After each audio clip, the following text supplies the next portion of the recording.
We have a very special keynote speaker. I want you to think back to September 11, 2001. Where were you? I remember it vividly. I was a radio broadcaster on the air at our studios in Harlingen. And it was about 9 o'clock, and we had a small little black and white monitor. And I looked up, and I saw one of the Twin Towers and the plume of smoke. And I thought to myself, wow, somebody was off on their coordinates. And then you continue watching. You're trying to entertain people, being the wacky FM DJ that you are, but you have to monitor the situation. When they interrupt Rebus and Kathy Lee, that's when something big is going on. And that's when we realized that we were under attack.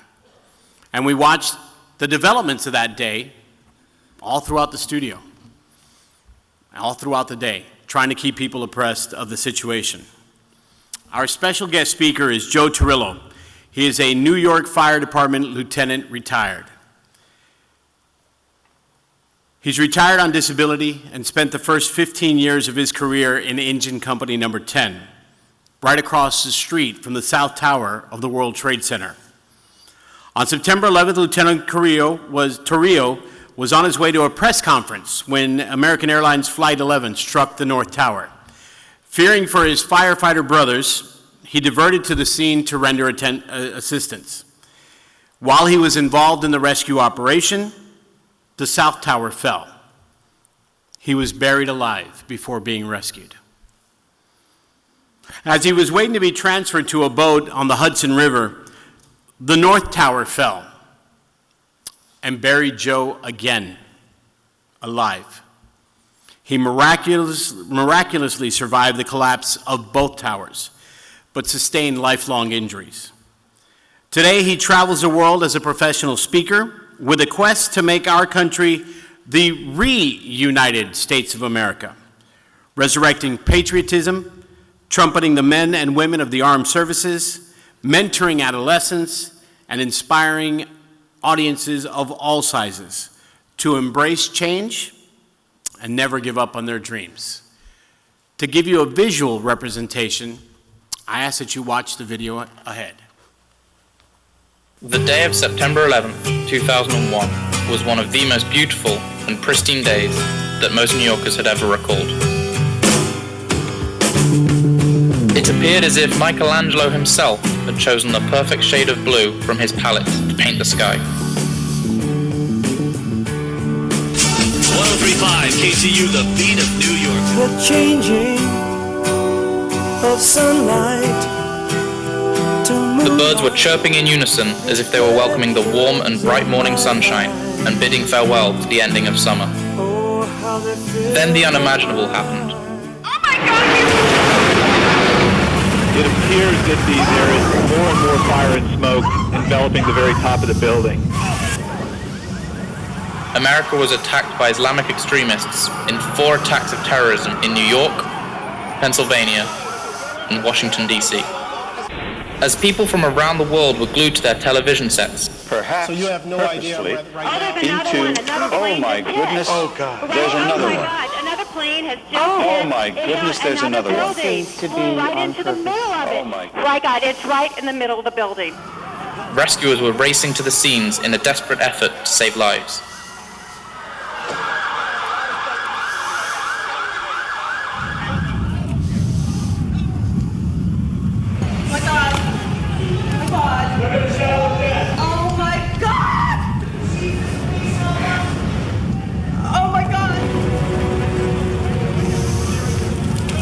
By nightfall on that fateful day, 2,573 innocent Americans would lose their lives in the horrific carnage, and another 403 emergency service workers would sacrifice theirs in what is considered the greatest rescue effort ever undertaken. For the few actual survivors, they all have a compelling story to tell. Tales of irony, both happy and sad, still surround the images and sounds of horror witnessed in every corner of the earth in the days after the attacks. While every story seems to have a legitimate place in history, few can compare to the story of Lieutenant Joe Torrillo, a career firefighter with the New York City Fire Department. Joe's story, one that he has been asked to share around the globe, has been considered the most ironic and interesting story of all. Joe survived the collapse of not just one tower, but both. Buried 2 times in 1 hour under the debris of each tower with massive bodily injury, miraculously he was found and rescued twice. Listen to Joe as he reveals his amazing and heart-wrenching story of survival.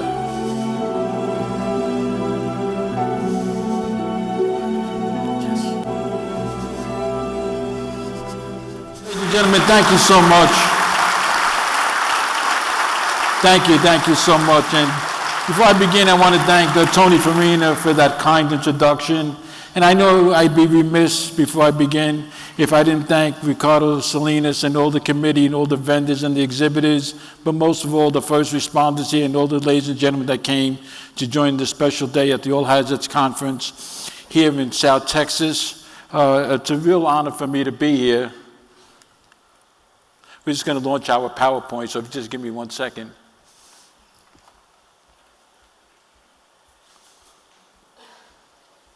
That's why you never take an Italian to Texas. Ladies and gentlemen, you know what?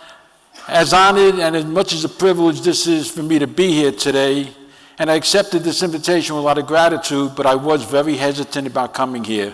Please don't take it personal, because I'm thinking the last time an Italian from Brooklyn that looks and sounds like me was in McAllen, Texas, walking around in a firefighter's uniform. He was probably in the witness protection program. But you know what? I'm really glad to be here. I was supposed to be in the south of France today on a yacht with Jennifer Lopez. But who cares? I'm in McAllen, Texas at the All Hands Conference. I know we're all happy to be back in person again. For the last 3 years since the COVID-19 pandemic, I was relegated to doing all these Zoom conferences and WebEx, and I'm not a computer guy, so all my conferences were on computer, and something's always going wrong, as you could probably see, and I think I have a lot to do with that. But now that COVID-19 is almost over, up in Lancaster, Pennsylvania, I don't know if you heard about it yesterday, there's a brand new pandemic that could be even worse. I'm doing something. It's called the Amish flu. Did you hear about it? You wake up sounding hoarse and then you start feeling a little buggy. Well, on the way in here, some woman was admiring my uniform. She was looking at my name tag. She says, "How do you pronounce that name?" I said, "Torrillo." She says, "Is that an Italian name?" As a matter of fact, it is. She wanted to know, how come Italians don't like Jehovah's Witnesses? I didn't know that. But you know what, ladies and gentlemen, I have to tell you the truth. We don't like any witnesses.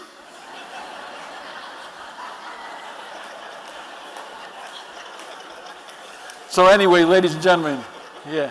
On the way here, I had a lot of connections. It took me about 9 hours connecting flights. I got to the airport extra early, and I was desperate for a cup of coffee.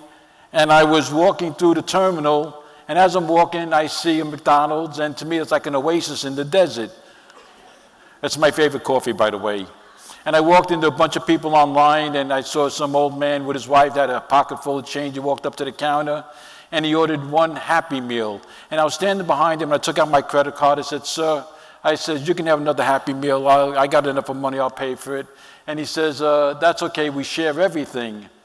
And he sat down, and he started eating, and he cut the hamburger in 2 pieces. He made 2 piles of French fries. And again, I was sitting near them. I took out the credit card again. I said, "So listen, if it's a matter of pride, it's okay, nobody knows. I'm going to go buy another Happy Meal." He says, "No, that's okay." He says, "We share everything."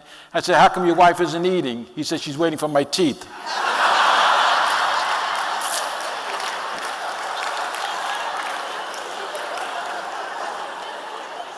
So ladies and gentlemen, this coming September 11th, we'll be commemorating the 22nd anniversary of the recent attack in American soil, where we were attacked 4 times in 3 different locations, twice in New York City within 17 minutes of each other. United Airlines Flight 93 was overtaken by the passengers and the flight crew before it struck the Capitol in Washington, D.C. and crashed into a lonely field in Shanksville, Pennsylvania. And a short while later, American Airlines number 77 struck the Pentagon in Washington, D.C. And there's been so many stories that have been told over the years. stories that have been relayed and told like me on documentaries, on TV shows and movies and magazines and so forth.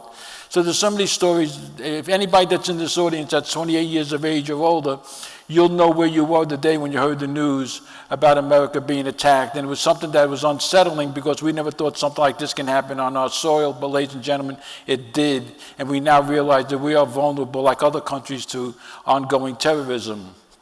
And on September 11th, there were many stories, good ones, bad ones, happy ones, and sad ones. I'm a tour guide at Ground Zero now in my retirement. That's where I spend a lot of my time. I volunteer, I represent the victims and their families in New York City. So when people like you come to New York, I volunteer my time and I take you on a walking tour of Ground Zero. I give you that opportunity to share in the day through the words of somebody like me that was there for the whole incident and survived it. And I started this walking tour program back in 2006 because I wanted you to be able to enjoy that moment through somebody who would tell you the story correctly and respectfully. And now, so many years later, 17 years later, there's about 350 of us that conduct these tours. And every one of us that conducts the tours has a special connection to the day of September 11th in many different ways.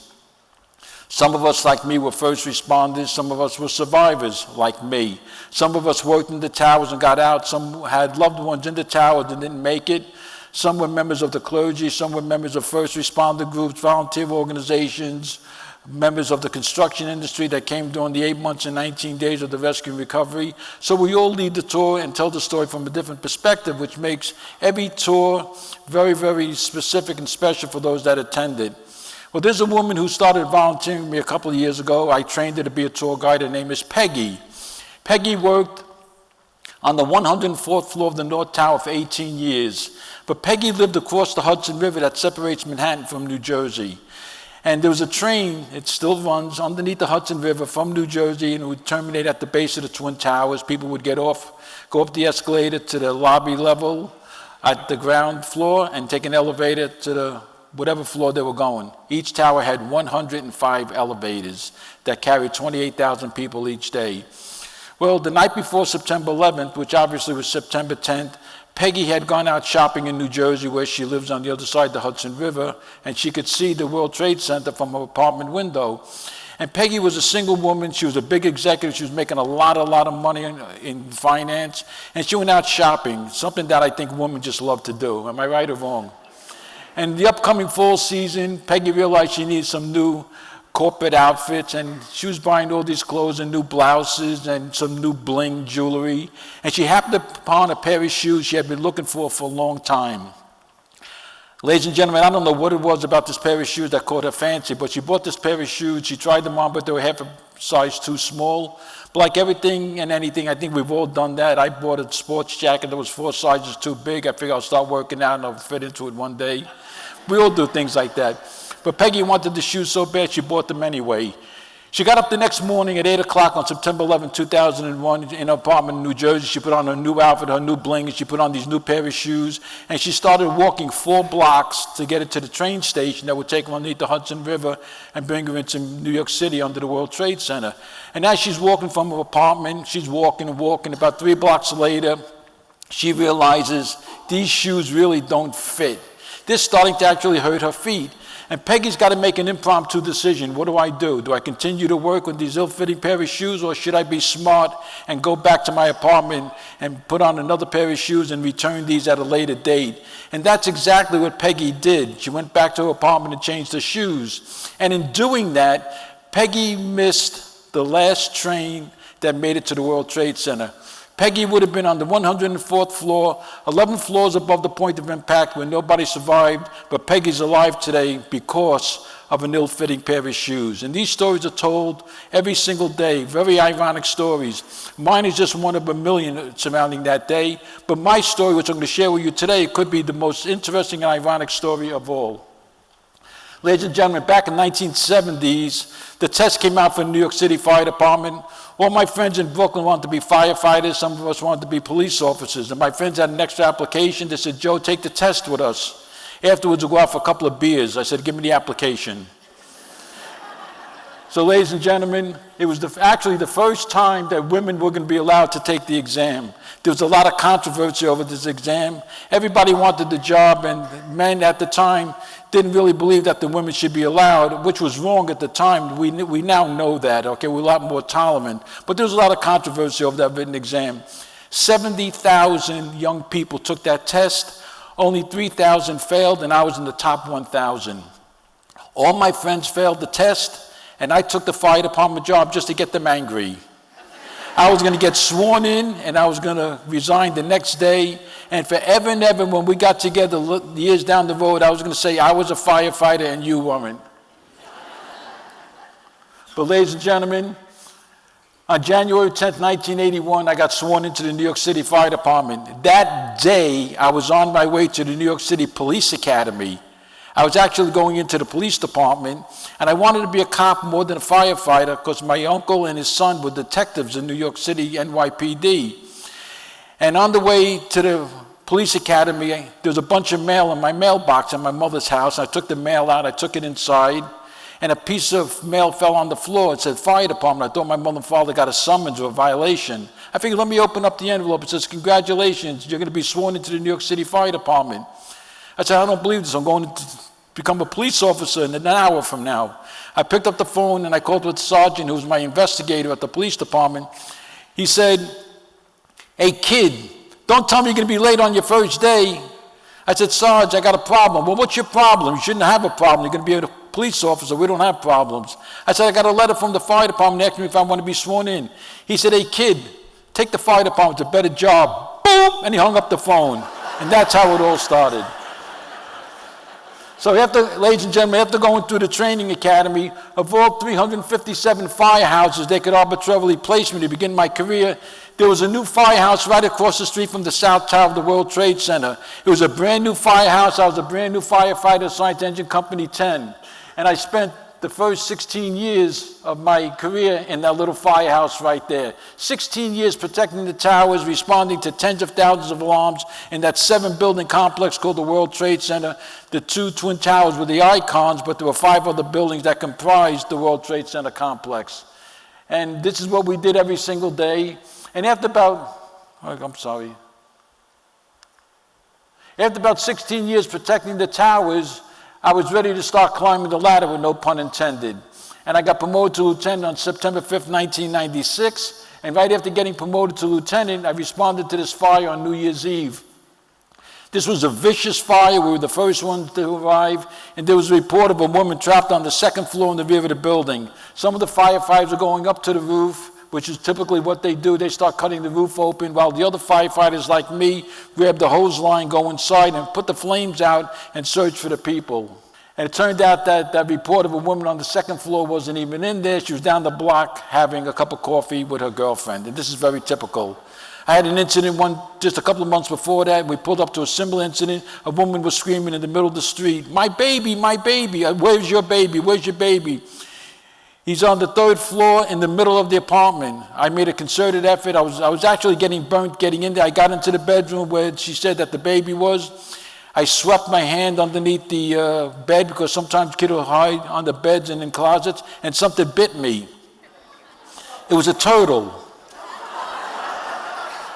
I didn't find no children. Now I'm getting really nervous. Maybe the child went into the bathroom, went to another room. I made a concerted effort. Everybody was getting burnt. It was hot and smoky. I finally went outside.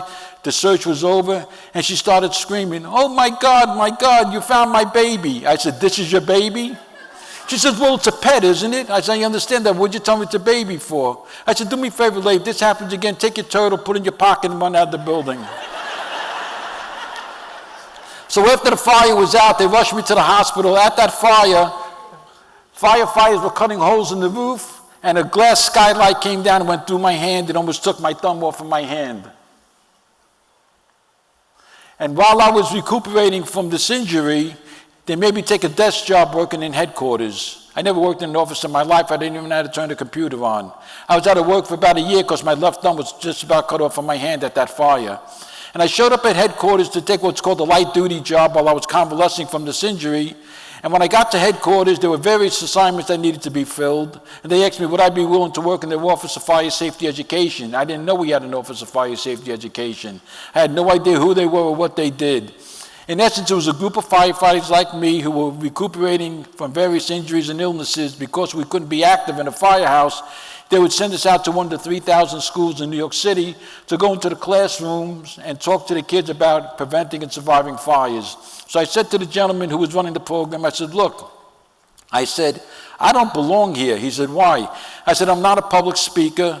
I says, I'm not a teacher by trade. I don't have any college credits in education. He says, don't worry about it. He says, none of us belong here. We all just got here. No pressure. Everything's okay. And I started going out to the schools in New York City. I never got up in front of a group of people like today. But it was you know what, ladies and gentlemen, life has a way of taking us down roads that are meant for us and changes us in so many different ways. In this new position in the Fire Safety Education Program, I got so good at it, they named me the director of the program. And you know what? Life has a funny way of bringing you to places that you didn't know were waiting for you. And as the new director of the Fire Department's Public Education Program, we were on a mission to lower fires and fatalities, basically by going out into the public and getting up in front of people and teaching them how to recognize hazards in their home, what steps they can take to prevent those hazards, and if there are hazards and fires that weren't prevented, how might we teach them the skills on how they could survive. And you know what, ladies and gentlemen, I've always been a very creative kid. Ever since I was maybe 8 years old, I used to like to build things. I'm a self-taught carpenter, plumber, electrician by trade, but I wasn't a public speaker. But I took over the public education program, and I started thinking about the educational process as a whole, and I realized that kids like having fun when they learn. I like having fun when I learn. So I sold the idea to Mayor Giuliani. We should have a learning center where kids can go on a school trip and learn about the messages of prevention and survival on a very Disney quality Broadway type of show. And Mayor Giuliani loved the idea because Mayor Giuliani liked anything that made him look good. But he gave me a $3 million budget. And ladies and gentlemen, there's an old saying that goes just like this. Be careful what you wish for because you might get what you want. I had no idea what I was doing. I sold this great grandiose idea to the mayor and the city council, and the owner of Rockefeller Center, Jerry Spire, who's Donald Trump times 10 in real estate money, he was a close friend to the firefighters. When he found out what I wanted to do, he called me up. He says, Joe, he says, I know you're looking for a place to build your new learning center. Why don't you build it right here in Rockefeller Center? I said, Jerry, we don't have that kind of money. That the budget it would be way too huge for us. He said, yes, you do. He says, I'm going to give you a piece of property next to Radio City Music Hall in the heart of New York City. I'm going to give it to you for 10 years for $1. And I said, Jerry, if you triple my rent in 10 years, I'll still call you my friend. And ladies and gentlemen, sometimes, you know what, when you get a gift like that, the pressure makes it even worse because now I had to turn over something that was going to be spectacular. And I came up with this concept. I took the 5 most common causes of fire where people die and lose their lives and get injured, and I brought them to life in a Broadway type of show in a Disney quality environment in a venue called the Fire Zone. It was a very spectacular program. Kids can come and they can try on firefighting clothing. They can see all the tools and equipment. They could also get on the fire engine, talk to the dispatcher, put the lights on. They could actually blast the siren. They could actually pump water. The kids loved it. And then we would take them into a show where they would meet 5 people who had fires and how did they escape those fires, the common theme being a properly operating installed smoke detector. And this was big news in New York City. I worked on that project for 2 years. We opened the fire zone in 2000. I worked on it for 2 straight years. I wasn't even getting paid for the amount of time I put into that project. But my reputation was on the line, the mayor's reputation, Jerry Spire, Rockefeller Center. And it turned out to be a really great venue. And a month later, in November of 2000, we got a call. We're being nominated for an Emmy Award, and I won an Emmy Award for the Fire Zone Learning Center in New York City.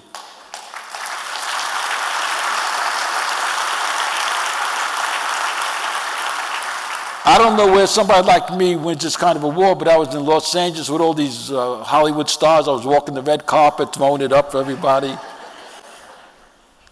And right after that, I was spending all my time, after we won that prestigious award, I was spending all of my time promoting the Learning Center. In October, we opened. In November, we won the Emmy Award. And then 2 months, 3 months later, in January of 2001, we were into a new year. The pressure was off. I was getting all these accolades. I was winning all these awards. and I got a phone call on January 4th of 2001. I was in my office in headquarters at 9 o'clock, just got to work. I sat down, had a cup of coffee and a cinnamon raisin bagel when the phone rings. Dring, dring. Fire Department headquarters, Lieutenant Torrillo. Hey, good morning, how are you? This is the Fisher-Price Corporation.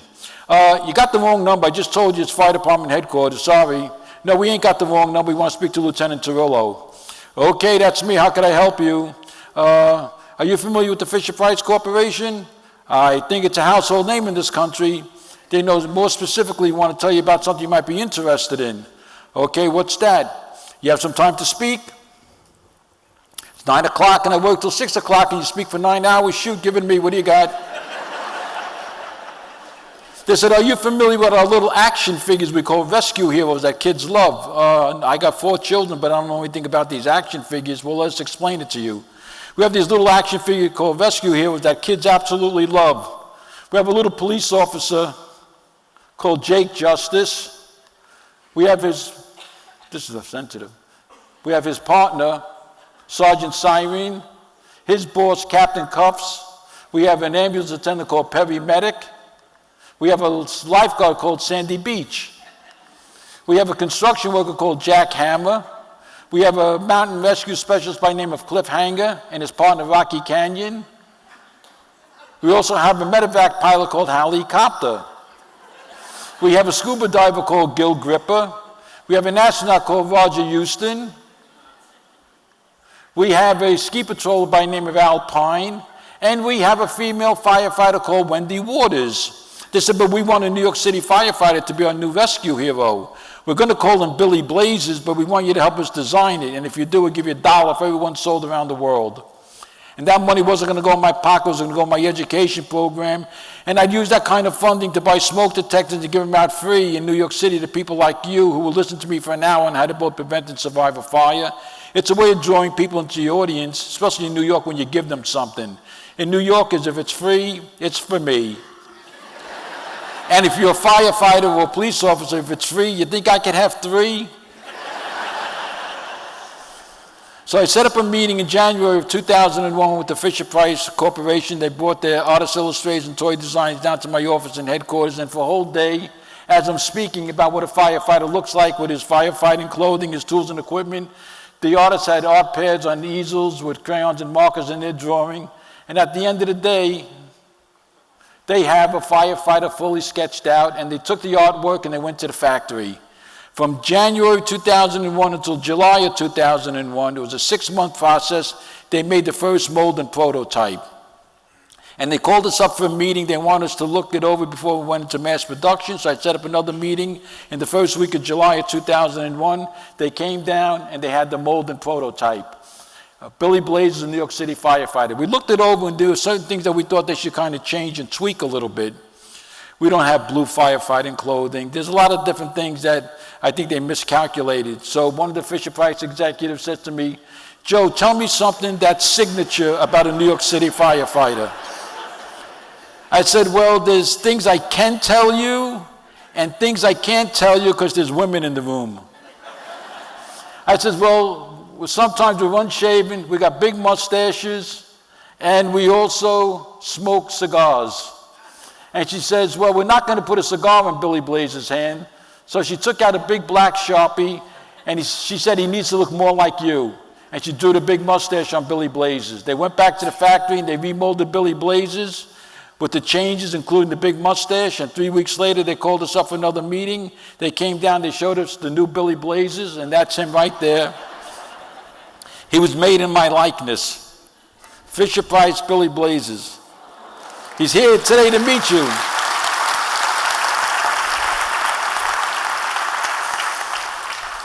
So the Fisher-Price executives were really excited. They wanted to get him into mass production. This was the end of July 2001.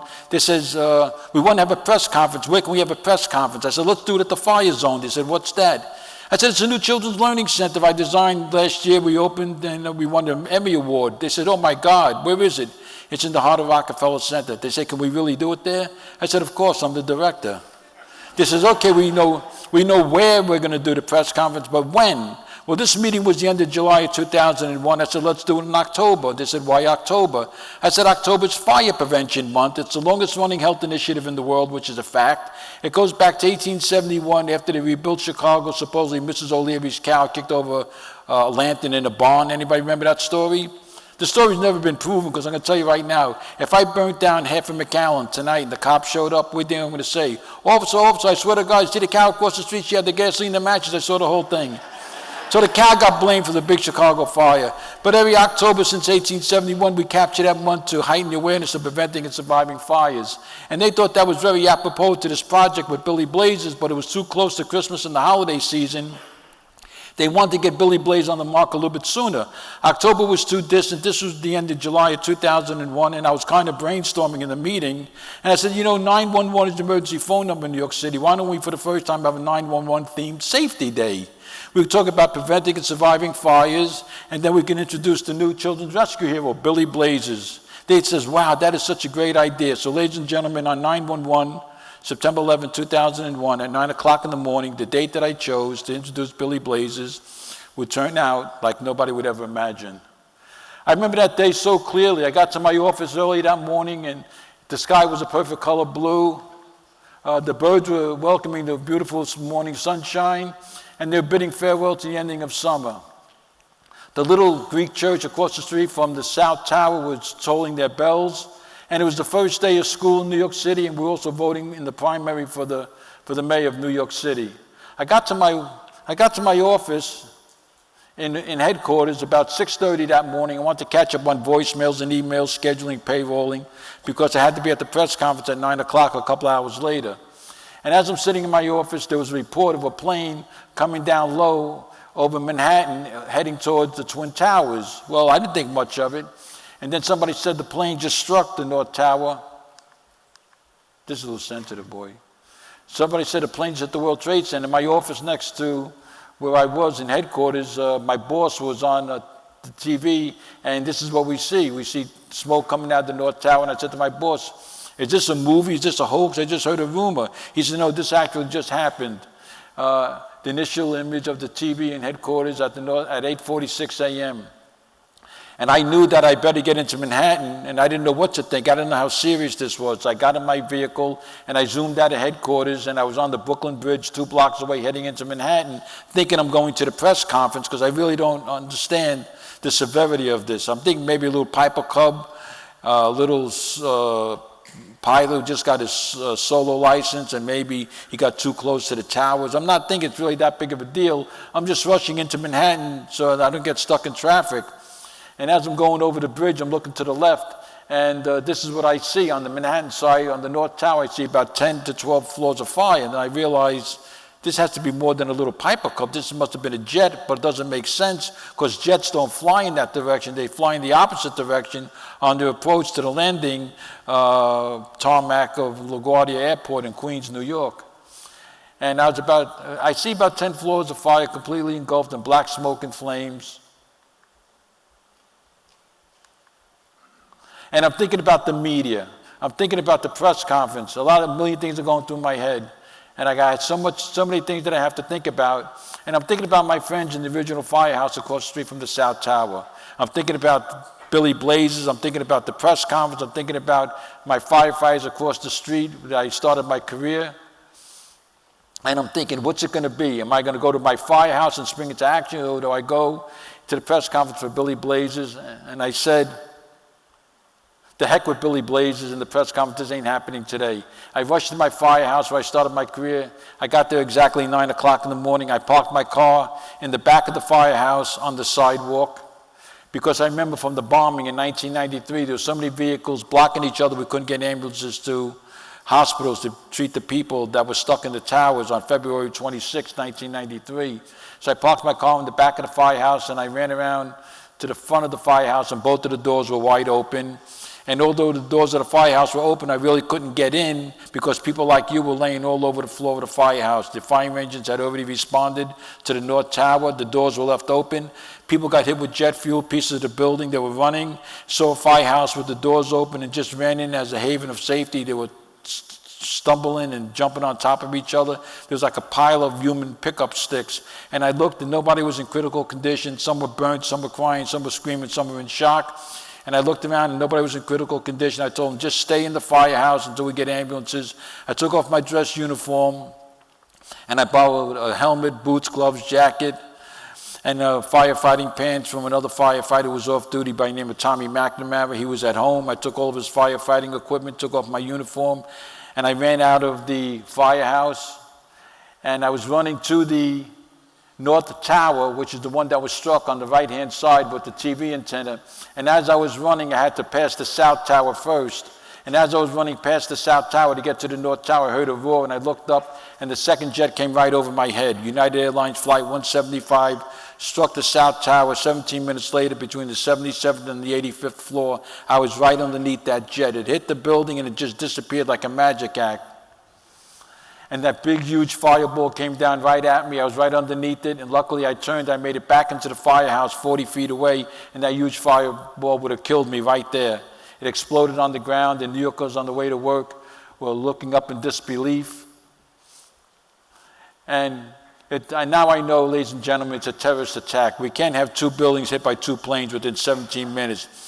The odds and the circumstances surrounding that dictated right away that this was another terrorist attack after February of 1993. We were told they were going to come back again and do it once again. So I knew right away it was a terrorist attack. And I realized that those trapped above, they have no way of getting below the fire, and we have no way of getting to them. And then at that point, ladies and gentlemen, people started jumping out of the building. They were coming down one by one, hugging each other, tumble salting. And my next assessment, I said, the buildings are going to collapse. And people said, what? I said, the buildings are going to collapse. They said, what, are you kidding me? How could you say something like that? I said, these buildings are going to collapse. And people says, why? How do you know that? Nobody knew I went to school. I went to college for structural engineering and architecture. That's what I was supposed to do with my life. Before I was a firefighter, my true passion was the construction industry. When I was in engineering school, two of my professors, Louis Vadioli and George Bory, were working for the concrete contractor on the Twin Towers. And they would take us there on a class trip as new engineering students to study the Twin Towers when they were going up. It was a new, radical, lightweight design, very different from the Empire State Building. And I graduated engineering school, and I always remember those days I was there as a new engineering student. I wasn't really a Michael Jackson impersonator. I was an engineering student. And ladies and gentlemen, just like Minoru Yamasaki, who was a Japanese-American who actually designed the Twin Towers, this is what we used to do in school. We used to design buildings and build models and test them. And you know what, ladies and gentlemen, I said to myself, why did I spend all this time in engineering school and architecture school when I didn't do anything with the degree? Why did I stay up all night reading these hideous textbooks? Does anybody here write textbooks? If you do, I'd like to have you arrested right now. I would stay up all night crunching calculations, drawing blueprints. And I said to myself, when I got assigned to that firehouse right across the street, because I'm back as a fireman protecting them and no longer an engineering student studying them, why did I waste my time in engineering school? But ladies and gentlemen, I'm going to tell you what, education is never ever wasted. You never know when it's going to come back and benefit you. And it benefited me so many years later that gave me the ability to make the assessment that those towers were going to collapse and nobody would listen or believe me. And still till today, I get invited all around the world to do this presentation on the collapse of the towers, what really happened. And I'm doing the testimony at the trial in Guantanamo, Cuba. I'm in the middle of the biggest trial in history. Right now, I'll be flying back to Guantanamo to go back into the trial against the 5 terrorists who attacked us.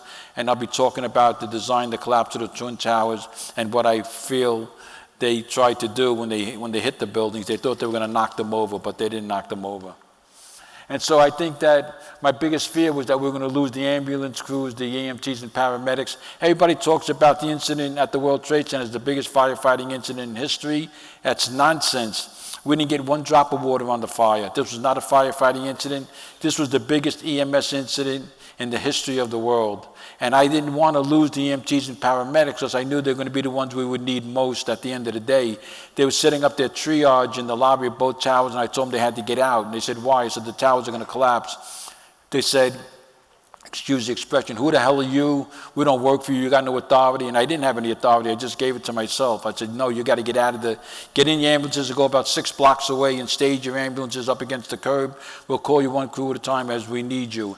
And at that point, more ambulances are rushing to the scene. And this last group of EMTs and paramedics says, you can go to hell. We're not leaving. We're treating people. I said, no, you don't understand. You got to get out of the lobby now. These towers are going to collapse. And then it was turned into a physical altercation. And ladies and gentlemen, they agreed that they would go and meet the other ambulances at the staging area. And as I was outside the South Tower, I watched that ambulance crew drive away. I was right underneath the South Tower, and I heard a loud rumble and a roar, and I looked up, and here comes the building. And I said to myself, you idiot, you're the one who knew the building was going to collapse, and you put yourself right underneath it. And there was a footbridge. I went over the main thoroughfare about a football field away, and I thought if I went fast enough, I could make it underneath that footbridge, and maybe they would find and identify my body. And as I'm running, the building's coming down quicker and quicker. We call it pancake type of collapse. One floor hitting the floor below 110 times. The building's 110 stories. As each floor is hitting the floor below, boom, boom, boom, boom, boom, it's puffing air out like a fireplace bellows. And as I'm running, I can feel the air pressure on the back of my neck as each floor hitting the floor below. Poof, poof, poof, poof. And the air pressure was getting stronger and stronger. The air pressure took my helmet off my head, and my helmet was flying through the air. My helmet was flying faster than I was running. I was watching it. It was almost making a U-turn like a boomerang. And I said to myself, this helmet lands back on my head, and I live to see tomorrow. I'm going to play the lotto for the rest of my life.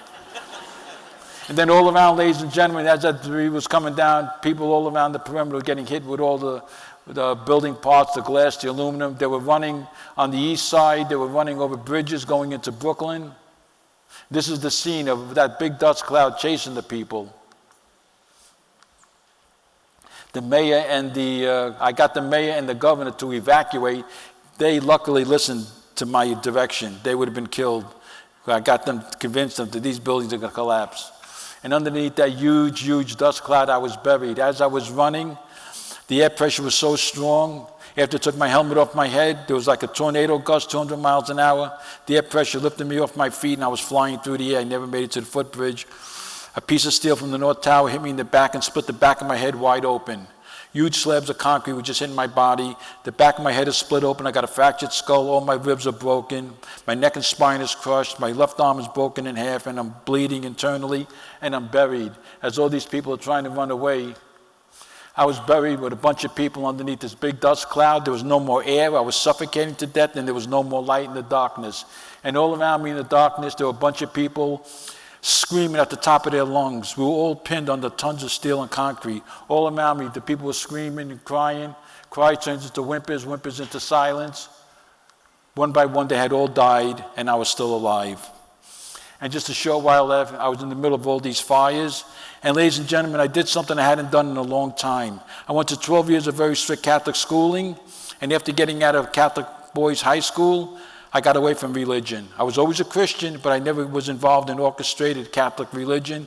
I didn't really understand religion in the way I thought I should understand it. I wasn't feeling it.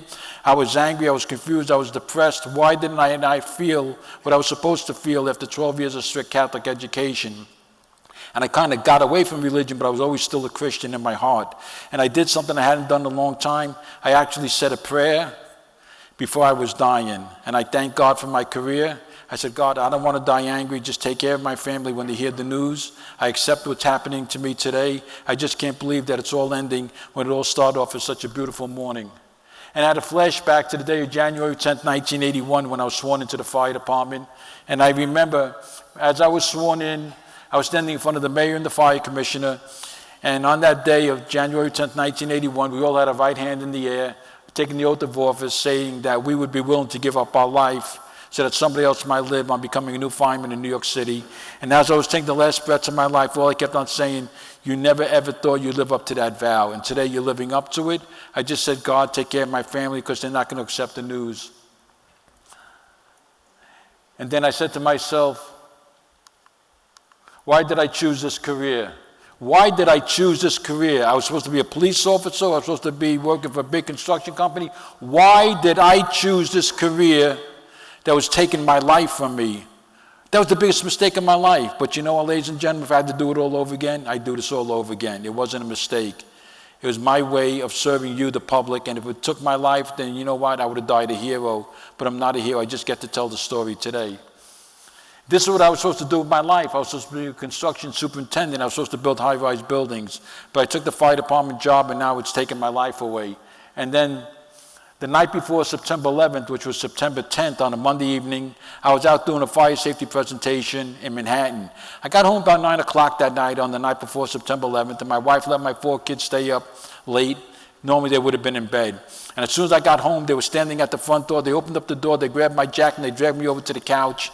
They took off my jacket, they grabbed my briefcase, they jumped on top of me all forward, and they made me fall on the couch. They said, Daddy, you're not moving. You're not getting off this couch until you tell us when you're taking us to Disney World. You keep telling us for the last 2 years we're going to Disney World. You keep breaking the promise.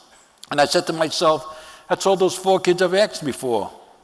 My kids never asked me for anything. They kept asking me for the last 2 years as I worked on the fire zone and the Billy Blazers project. I kept telling them, yeah, we're going to go to Disney World next month. No, maybe in the summer. No, maybe for Christmas vacation. Maybe for spring break. And I kept breaking the promise. I kept on saying to myself, there's going to be a new man that comes into my wife's life after they bury me, if they find me. And there's going to be a new daddy that's going to get that on and take him to Disney World. All I kept on saying, why did I not take them? That's all they ever asked of me. I said, God, please take me quick. I can't take this pain anymore. And then I had an image of 3 of my other siblings, me and my twin sister. She survived polio in 1960. The doctor said she wouldn't live through the night, and she's alive today with 2 beautiful daughters, married to a great husband, and she's going to have a nervous breakdown when she hears the news. And ladies and gentlemen, then they found a void. They found a void, and they saw my hand, and they started digging, and they found 4 of us. First, they found my friend Al Fuentes, a captain. They found my other friend, Scott, and then they found me. They picked me up, and they put me on a spine board, and they were running, and they put me on the deck of a boat on the Hudson River across the street from the World Trade Center. And on the deck of the boat, they held my head closed, and I heard them saying I was going to die if I couldn't get to a hospital. I knew I wasn't going to make it. They were holding my head closed. I was losing way too much blood, and I was screaming in pain. I told them to please go. I'm not going to make it. Just get out of New York. They said, no, we're not going to leave you. There was another loud rumble and a roar, and everybody on the boat started screaming, oh, my God, here comes the North Tower. Now the North Tower started collapsing, flew across the streets at Hudson River, falling on top of the boat. Everybody jumped overboard. They were being hit with glass and pieces of metal. They jumped into the Hudson River overboard from the boat, and I broke free from the stretcher, and I stuck my hand down, and I felt a doorway. And I rolled into the doorway, but I ended up diving headfirst 10 feet below into the engine room. Now the North Tower buried the boat on the river, and I'm buried a second time, and I'm suffocating all over again. I was saying to myself, I just can't believe this. How could this possibly be happening? And they ran and they put me on a boat, and about an hour later, people came back to the boat to start the engines, and they found me in the engine room, and he made a loud command to the deck above. He says, Captain, you got to get down. There's a fireman down here. This guy's in bad shape. He ain't going to make it. The captain came down, shined the flashlight, says, oh, my God. He didn't say, oh, my God. He said something else I'm not going to say it in public. Holy sugar, honey, and iced tea. You know what it is, right? That's what he really said. But anyway, he says, get this boat out of here. And the boat skipped across the river, and paramedics were waiting on the New Jersey side. They came into the engine room of the boat, and with a long spine board, they got me out again. And then sometime later, in the afternoon, I woke up. I was in an operating room. I didn't know where I was. Doctors and nurses were all around me, cutting my clothes off me, stark naked. And you know what? On the inside of our firefighting code, we write our name. It said Tommy McNamara. So for 3 days, I was admitted as Tommy McNamara. And then, ladies and gentlemen, nobody knew where I was. That night, they found my car on the sidewalk, fire safety education. And the firefighters in my firehouse called my house about 1 o'clock in the morning to say that I hadn't made it. We found the car, but he's gone. And ladies and gentlemen, the next morning, when the sun cleared and the dust cloud went away, people realized that Batman and Robin's not real, Superman's not real, Spider-Man's not real. The only children's rescue hero who ever came to life was Billy Blazers on the morning of September 11th, the day I chose to introduce him, and he would march 343 firefighters up to heaven together to be known as heroes, and he left me behind to tell this story on the day a rescue hero would actually come to life. And when I got out of the hospital, I started going to all the funerals for all the firefighters, 343 firefighters. The funerals were going on all year long. And I hated going to funerals. Had a very bad experience when I was 7 years old. My father said, we're going to see Aunt Mary. We pull up in front of a new building. I said, this isn't Aunt Mary's house. She says, yeah, we're going to go in. She's inside. It was a funeral home. And my Aunt Mary was laying in a casket. I didn't know which. I said, how come she's not talking? How come she's not moving? I didn't understand it. They didn't know how to tell me that my favorite Aunt Mary had died. The first time I saw a body in the casket. And the following morning, the pallbearers took the casket to the local Catholic church for a Catholic ceremony. And I was with my uncle and all my relatives, and they wheeled the casket down to the front of the church. The priest blessed the casket. They reversed the casket and wheeled it back to the front of the church. And when they got to the front of the church, they bumped the casket into a wall. They heard moaning and groaning and screaming inside the casket. They opened up the casket. My aunt was still alive. And it kind of totally freaked me out, and I would never want to go into a funeral home again. Aunt Mary lived for another 10 years and died again. Ladies and gentlemen, I know it's a crazy story, but it was the same funeral home, the same pallbearers, the same priest, and the same Catholic church. This time I'm 17, and I'm walking with my uncle, her husband, behind the casket to the altar. And then after the ceremony was over, they reversed the casket, and I'm holding my uncle up. He's a little bit more frail, and at this point, 10 years later. And as we're walking the casket to the front of the church, he started screaming out, "Don't hit the wall!" So, ladies and gentlemen, I won all these very prestigious awards from Mayor Giuliani. I was honored at the governor's mansion, at the State of the State address by New York Governor Pataki. And I also got to meet the new incoming mayor, Ron Bloomberg, and the new fire commissioner, Nicholas Capetta. Ron Bloomberg actually is one of the billionaires of the United States. He ran for president recently against Joe Biden, and he lost. And then as a Yankee fan, I got the prestigious honor of throwing out the first pitch on the 10th anniversary of 9/11 to my favorite player, Derek Jeter. And I got to work very closely. In April 2002, I got a call from Donald Trump's office in April 2002 asking me would I be willing to help him raise money for children with pediatric AIDS. I don't care whether you like him or you dislike him. I can tell you one thing. I witnessed Donald Trump do things that nobody else would do. He's raised so much money. I'm not here to promote him. I'm just not about a political statement. But I got to work very closely with him. They put us on the cover of People magazine. And then 3 years later, as I was recuperating from my injuries on 9/11 in 2004, I got a letter in the mail registered from the fire department stating, your career is over. We're going to retire you on disability. I opened up that letter and I broke down. I cried. I ended up falling into a corner. I just didn't know what to do. I had the letter in my hand. What do I do? Where do I go from here? I didn't know what I wanted to do with my life. I lost my identity. I lost my friends. I lost my firehouse. I lost my health. My whole life was turned upside down.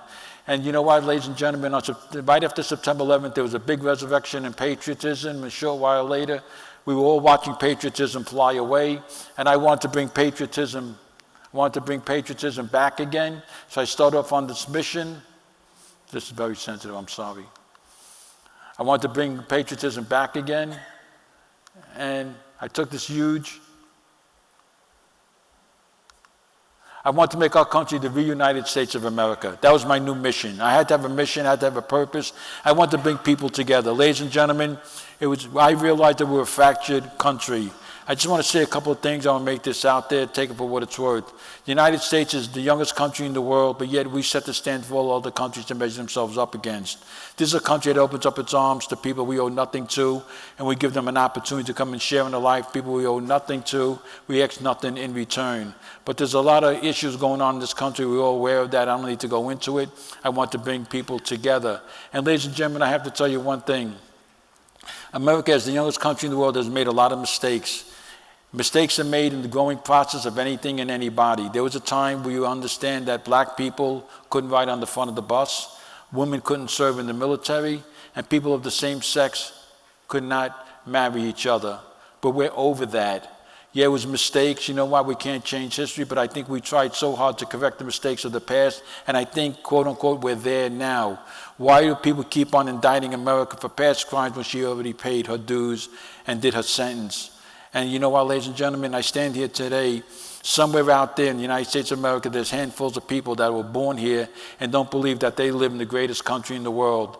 And I got a little message for those people. There's 19,200 airports in the United States of America. There's 197 other countries around the globe. Anybody, and there's nobody in this room, I'm sure, and if you're not happy living here, you have no problem finding a flight taking you to another country where you think you're going to find it better. And if you're stupid enough to take me up on the offer, you'd be smart enough to book that trip with a round-trip ticket, because as soon as you leave, you'll be right back here again.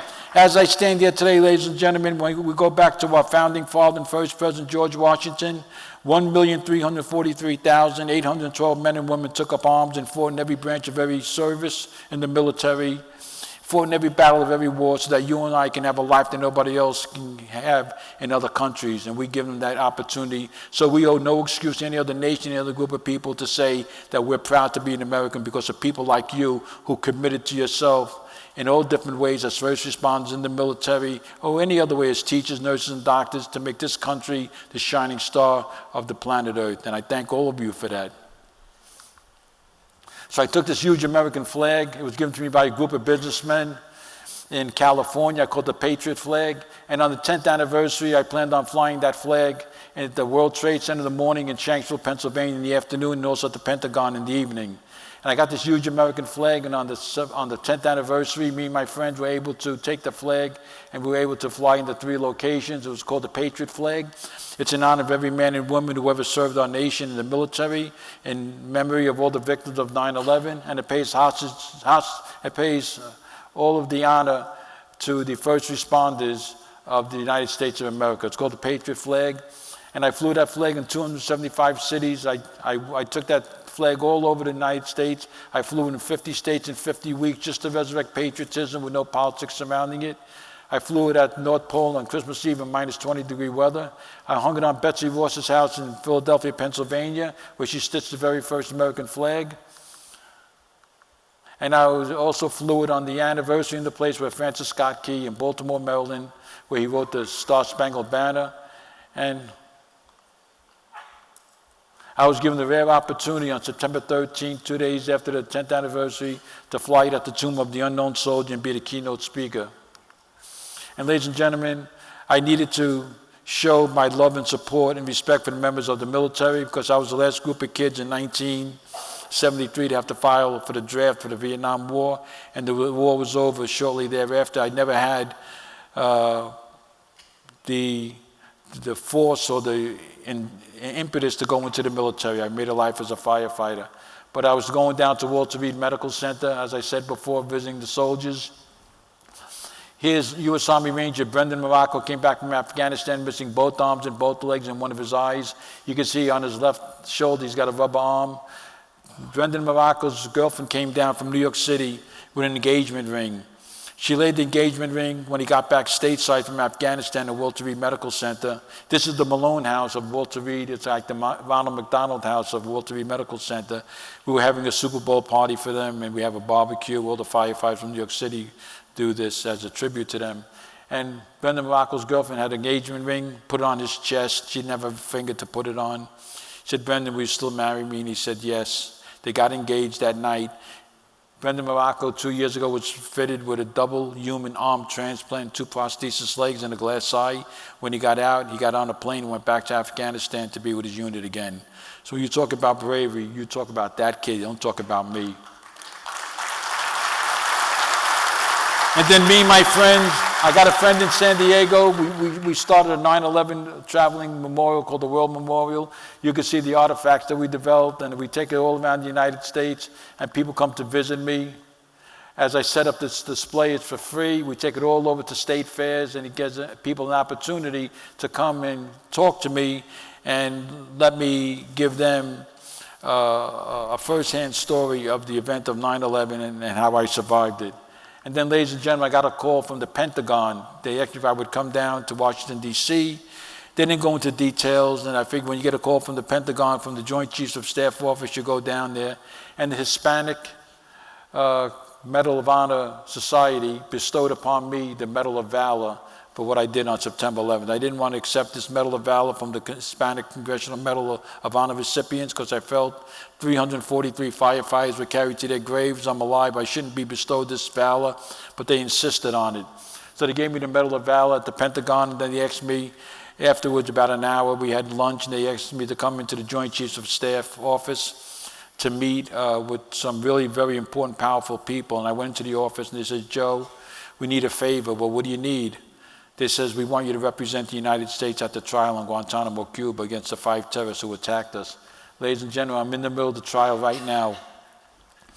And I asked Ed Ryan, the lead prosecutor, I told him all about the Patriot flag. He said, Joe, that's amazing. I never heard about that. I said, Ed, can I take the Patriot flag on its last mission and hang it on the courthouse outside Guantanamo, Cuba, where the 5 terrorists are on trial? He said, Joe, if you don't take that flag, I'm not taking you. And that was music to my ears. I took the Patriot flag on its last mission before I retired it, and I hung it outside the courthouse, and I told all 5 terrorists to look at that flag outside. That flag is the most noted symbol of liberty, freedom, and justice for people not only in our country, but people all over the world know what that flag represents. On that flag of 13 red and white stripes, there's also a blue field with 50 white stars. We all know each star represents one of the states of this great nation. I told the terrorists they should look out the window at that flag. The size of it doesn't make it any more important than the little one on my lapel. I said, but you should have looked at that flag a little more closely. On that blue field of 50 white stars, those stars were arranged in 9 rows and 11 columns, symbolizing the day you made the biggest mistake challenging this country and the integrity of its people. This is an artist sketch of me in Guantanamo, Cuba, and in the proceedings, Khalid Sheikh Mohammed, he's Osama bin Laden's right-hand man. He planned the whole attack, but he didn't carry it out. We call him KSM. And he asked, through his interpreter, to the judge that's heading up the trial, he said, why are you wasting your time with this trial when you know that we did it? In the courtroom, he said this to his interpreter. He said, we just wish we could have killed more Americans. We hate all of you. We're Mods, and we want to be put to death. And there are days when I'm in the trial, they're listening to the testimony. He decides he's not going to come to the courtroom. He doesn't care about being there. And at 12 o'clock every single day, they give them all a piece of carpet to come outside and pray to interrupt the proceedings. MSNBC came down with me to interview me at the courthouse, what it was like for me to be in the courtroom. I said it's a bittersweet experience, bitter in the fact that I get this unfortunate opportunity to put faces on true hate and evil, but sweet in knowing that our country is willing to give the best of justice to the worst of human beings. They says, okay, what's it like being here? I said, well, I'm not a lawyer by trade. I don't have any background in criminal proceedings, but I find it unnerving to think that our criminal attorneys that are members of the military, we call JAGs, our military lawyers are actually defending them. And our military attorneys are actually the prosecutors. It just didn't make sense to me. I didn't understand military tribunals. And they said, well, how would you like to sum that up? And I said, I'm not normally at a loss for words. I said, but that's like my wife buying a dress for my girlfriend so I could take her to a Broadway show.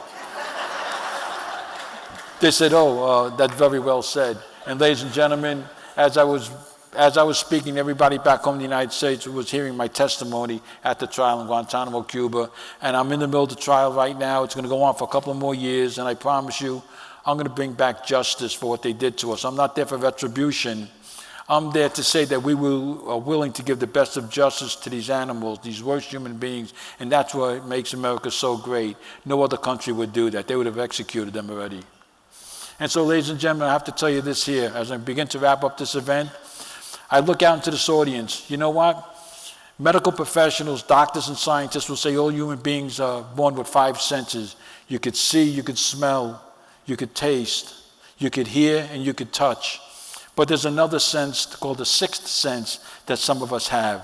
I have a very, very strong 6th sense. I'm not psychic, but I have a very strong 6th sense. And I'm looking out into the attendees in this audience today, and I'm looking at faces. I'm looking into faces right now, and you know what I see? I see a lot of despair in a lot of you people in this audience right now. A lot of you going through some really, really bad stuff. And ladies and gentlemen, how do I know that? Because life was never what I wanted it to be. Life isn't always what I needed it to be, and life wasn't always what I thought it would be. Whatever you're going through, I'm going to let you in on a little secret. Somebody else is going through it with you right now. Whatever you're going through, somebody else already went through it, and somebody's going to go through it in the future. Whatever you're thinking, whatever you're feeling, whichever compromising you, it's never not that bad. It's not strange. It's not weird. Everything's okay. I've been through that many times before September 11th. I remember so many times in my life, I was felt the highs and lows of the Ferris wheel. I've been turned upside down like the roller coaster. I've been spun in circles, just like the carousel, just like every single one of us. Whatever you're going through, ladies and gentlemen, don't ever despair. Life is worth living. And like a diver, there are days where you feel like you're sinking to the bottom. And if you feel that way, don't let yourself get to this point, ladies and gentlemen. Don't ever let yourself get to this point. And if you ever find yourself at the bottom of a hole, and I've been in the bottom of a hole, sometimes I put myself there, and sometimes life put me in a hole, just like every single one of us in this room. And if you find yourself at the bottom of a hole, do you know what you do? Just stop digging.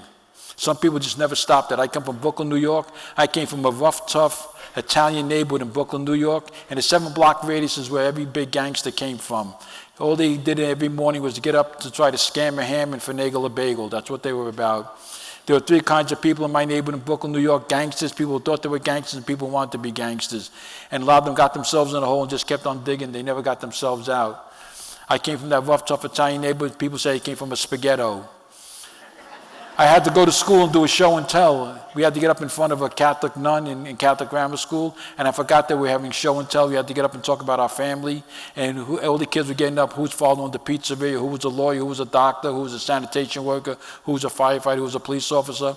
And I never realized what my mother and father did for a living, but I had to get up in front of the class, and I had to kind of BS. I got up and Sister Kathleen says, "Joseph," in an Irish accent, "Joseph, what does your mom and dad do for a living?" And I was shaking like a leaf. My twin sister was in the classroom with me.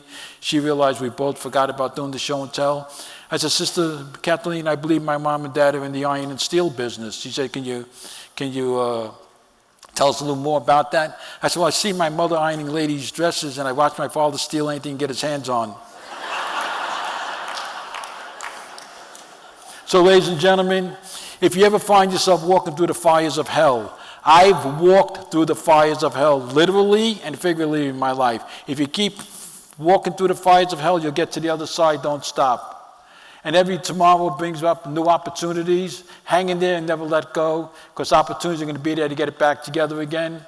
And you'll never know your true strength until your weakest moment. And bravery is nothing more than the coward that we let escape from inside of us.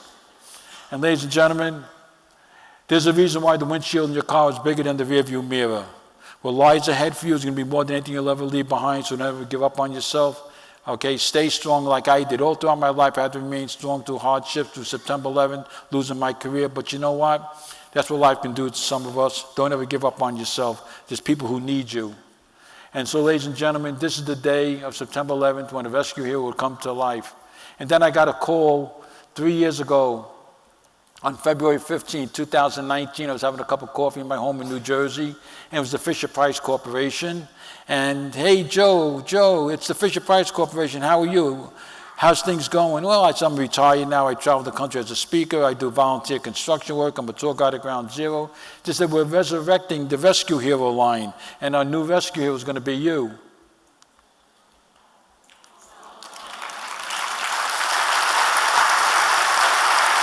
Ladies and gentlemen, I'm the only person in the world, and this is crazy, that actually has a rescue hero made in his likeness. G.I. Joe is everybody who ever served in the military. I'm the only person in the world that actually has his own rescue hero. And I was a little taken back, and I didn't really want to accept it, but they said, "No, we're adamant about doing this." And some woman looked at the new rescue hero and looked at me, and she says, "You know, Joe, you're a little better looking in person." I said, "Lady, I've been accused of a lot of things, but good looking was never one of them, so don't worry about it." So people always ask me, the big question when I'm done, "What about your 4 children? Did you ever take them to Disney World?" Matter of fact, I did. I bought them a timeshare, and now they don't want to go anymore. Because now they're all grown up. All the 3 are registered nurses, and my son just became a paramedic for the New York City Fire Department. So, ladies and gentlemen, I want to thank you so much. Ricardo Salinas and the whole committee that made my appearance today possible. I'm so grateful. I'm going to be hanging around all day long later in the afternoon. I actually have a picture I'm going to show you real quick, a photograph when I got out of the hospital.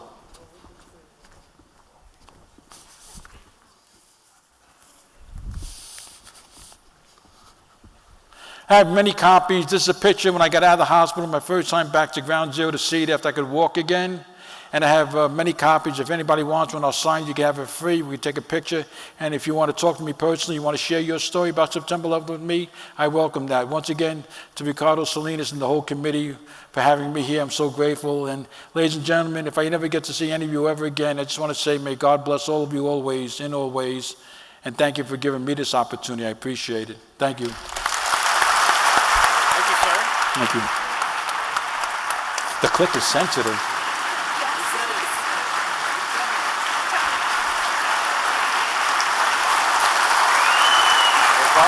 Thank you.